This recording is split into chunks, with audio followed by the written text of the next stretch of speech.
Blood pressure മരുന്നുകൾ കഴിച്ചിട്ടും കൂടി നിൽക്കുന്ന ആൾക്കാർക്ക് ഈ ബ്രെയിനിൽ നിന്നുള്ള ഈ കണ്ടിന്യൂസ് സിമ്പത്തറ്റിക് ആക്ടിവിറ്റി എന്ന് പറയും, ഇത് കുറയ്ക്കാനുള്ള ഒരു ചികിത്സാ രീതിയാണ് ഈ റീനൽ ഡീനവേഷൻ തെറപ്പി. ഞാൻ doctor John F John, baby memorial ഹോസ്പിറ്റലിലെ കൺസൾട്ടൻറ്റ് കാർഡിയോളജിസ്റ്റ്. ഇന്ന് ഞാൻ സംസാരിക്കാൻ പോകുന്നത് രക്തസമ്മർദ്ദം ഉയർന്നിരിക്കുന്ന ആളുകളിൽ, അതായത് ഹൈപ്പർ ടെൻഷൻ ഉള്ള ആളുകളിൽ മരുന്നുകൾ കഴിച്ചിട്ടും കൺട്രോൾ ആവാത്തവർക്ക് ചെയ്യുന്ന ഒരു ചികിത്സാ രീതിയെ പറ്റിയാണ്. അതിനാണ് റീനൽ ഡീനവേഷൻ തെറപ്പി എന്ന് പറയുന്നത്. 40 വയസ്സിനുള്ള മുകളിലുള്ള 30% ആളുകൾക്ക് ബ്ലഡ് പ്രഷർ ഉള്ളതായിട്ടാണ് പഠനങ്ങൾ കാണിക്കുന്നത്.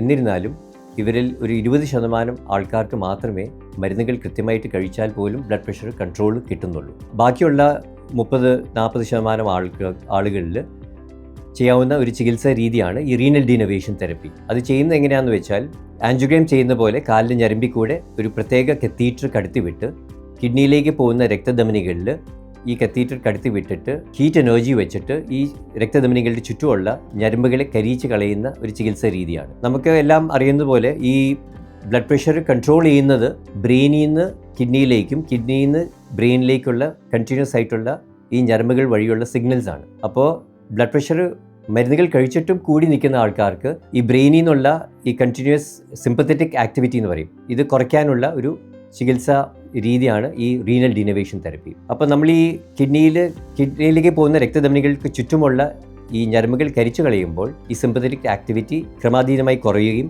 ഇവരിൽ ബ്ലഡ് പ്രഷർ കൺട്രോൾ കിട്ടുകയും ചെയ്യും. ഇതൊരു ഡേ ടൈം പ്രൊസീജിയർ പോലെയാണ് ചെയ്യുന്നത്. ഒരു ദിവസം അഡ്മിറ്റ് ചെയ്താൽ മതി.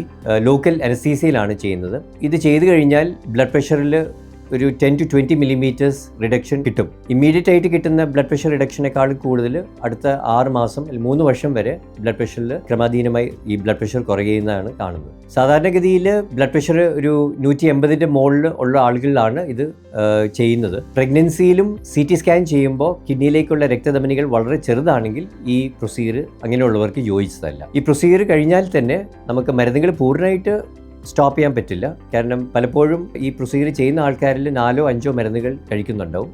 അപ്പോൾ നമുക്ക് ഈ പ്രൊസീജിയർ കഴിഞ്ഞാൽ 1-2 മാസം കഴിയുമ്പോഴത്തേക്കും ഈ മരുന്നുകൾ 4ൽ നിന്ന് 2-1 കുറയ്ക്കുവാൻ സാധിക്കും. ഇതിന് വേറെ പാർശ്വഫലങ്ങളും ഒന്നുമില്ല. സാധാരണഗതിയിൽ പിറ്റേ ദിവസം തന്നെ ജോലിക്ക് പ്രവേശിക്കുകയും ചെയ്യാം.